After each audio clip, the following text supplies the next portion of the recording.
আসসালামু আলাইকুম। তামিম ইকবাল পরবর্তী যুগে টেস্টে একটা ধারাবাহিক ওপেনার বাংলাদেশ হন্যে হয়ে খুঁজছে।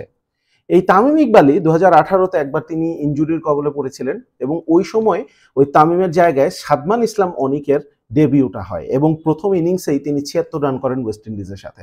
অনেকে তখন বলছিল যে আরে ও তো তামিমের মতোই খেলে, কিন্তু আসলে পরে দেখা গেল যে সাদমান আসলে তামিমের মতো এত সুন্দর ব্যাটিংটা করতে পারেননি। ইনফ্যাক্ট তার ব্যাটিংটা দেখতে কিন্তু অত ভালো লাগে না। আপনি যদি ক্রিকেটের সৌন্দর্যের কথা বলেন, অত সুন্দর ব্যাটিং তিনি কিন্তু করেন না।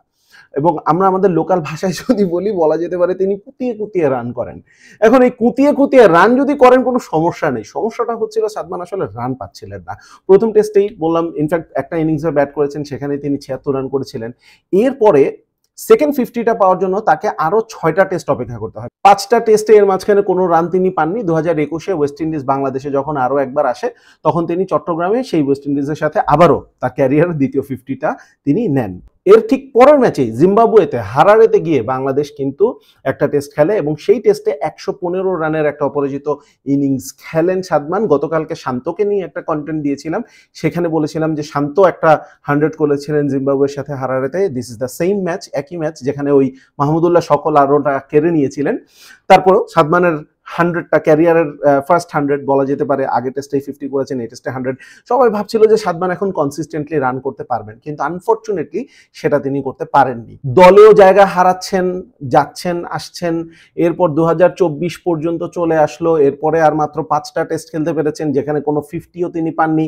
শেষ পর্যন্ত পাকিস্তানের সাথে তিনি রাওয়ালপিন্ডিতে গত বছর একটা 50 মেরে দেন। 93 রানের একটা ইনিংস খেলেন, যেটা আসলে ওই টেস্টে বাংলাদেশ যে জিতেছিল সেই জয়ের একটা ফাউন্ডেশন গড়ে দিয়েছিল, যে ফাউন্ডেশনের উপর দাঁড়িয়ে মুশফিকুর রহিম কিন্তু ১৯১ রানের ইনিংসটা খেলেছিলেন। পাকিস্তানের সাথে ফার্স্ট টেস্টে রান পাওয়ার পর সেকেন্ড টেস্টে রান পাননি, ইন্ডিয়ার সাথেও ফার্স্ট টেস্টে রান পাননি, কিন্তু ইন্ডিয়ার সাথে সেকেন্ড টেস্টে কানপুরে তিনি আবার একটা 50 করেন। তো মোটামুটি 4 টেস্টে 2টা 50 খুব ভালো না, কিন্তু বাংলাদেশের পার্সপেক্টিভে সাদমানকে নিয়ে এগিয়ে যাওয়ার মতো একটা অবস্থা তৈরি হয়।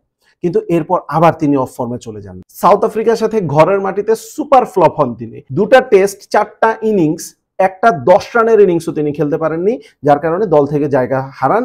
এবং এরপর জাকির জাকির হাসানের কথা বলছি, জাকির হাসান এবং মাহমুদুল হাসান জয়, তাদেরকে দিয়ে বাংলাদেশ ট্রাই করায়। কিন্তু সমস্যাটা হচ্ছে তারাও রান পাচ্ছিলেন না। ওয়েস্ট ইন্ডিজ সফরে এরপর যায় বাংলাদেশ। ফার্স্ট টেস্টে এই ওপেনিং পেয়ার ফ্লপ হয়। তারপর টিম ম্যানেজমেন্ট হয়তো ভাবলো যে রিসেন্টলি পাকিস্তান আর ইন্ডিয়ার সাথে একটা করে 50 সাদমানের রয়েছে, তো কিছু তো রানে আছে, তাকে আরেকটা সুযোগ দিই। ওই সুযোগটা যখন পান, তিনি ওয়েস্ট ইন্ডিজের সাথে দ্বিতীয় টেস্টে প্রথম ইনিংসে একটা 64 রানের ইনিংস খেলেন, দ্বিতীয় ইনিংসে একটা 46 রানের ইনিংস খেলেন এবং বাংলাদেশ সেই ম্যাচটা জিতে যায়। ওয়েস্ট ইন্ডিজকে ওয়েস্ট ইন্ডিজের মাটিতে টেস্ট হারিয়ে আসে। গত বছর নভেম্বরের কথা বলছি, ২০২৪-এর নভেম্বর। এরপরে কিন্তু সাদমান মোটামুটি ধারাবাহিক হয়ে যান। এরপরে জিম্বাবুয়ে বাংলাদেশে আসে। প্রথম টেস্টে সাদমান রান পাননি, কিন্তু দ্বিতীয় টেস্টে তিনি একটা 100 করেন, যে ম্যাচটা বাংলাদেশ বড় ব্যবধানে জেতে। ১২০ রানের ইনিংস, যেটা এখন পর্যন্ত তার ক্যারিয়ার সর্বোচ্চ।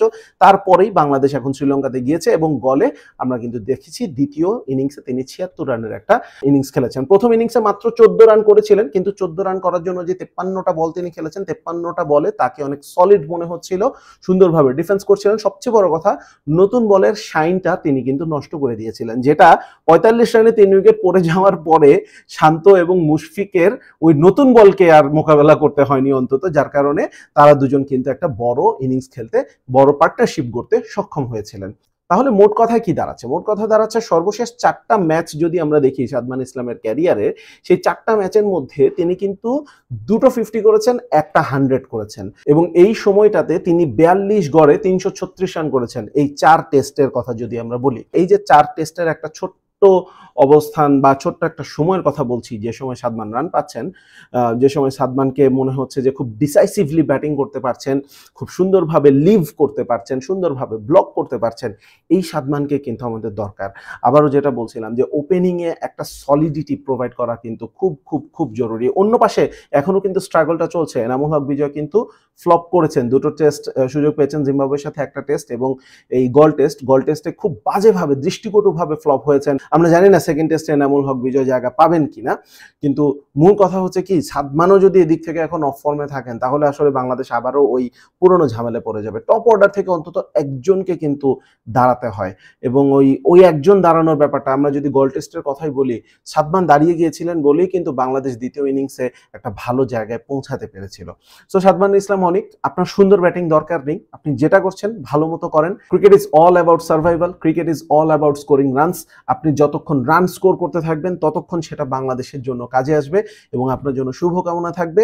এবং আমরা এটাও আশা করব যে অন্য প্রান্তে আপনার যে পার্টনার যেই থিতু হন না কেন তিনিও কিছু রান করুক, তাহলে বাংলাদেশ ক্রিকেটেরই আসলে লাভ হবে।